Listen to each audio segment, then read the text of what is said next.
কর্মসংস্থানের দাবিতে দুর্নীতির সাম্রাজ্য ও জঙ্গলের রাজত্বের অবসান করতে নেশা কারবারের বিরুদ্ধে কঠোর পদক্ষেপ গ্রহণ করার দাবিতে ডিওয়াইএফআই টিওয়াইএফ বিশ্রামগঞ্জ সিপাহীজলা জেলাভিত্তিক অফিসে অনুষ্ঠিত হয় এক যুব কনভেনশন।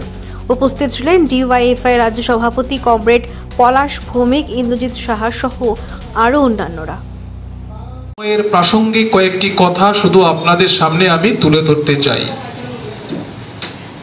প্রথমত কমরেড, আপনারা সবাই শুনলেন যে আগামী 5ই মে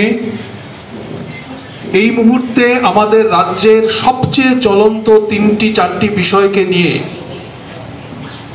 আমরা ডিএম অফিস অভিযান সংগঠিত করতে যাচ্ছি।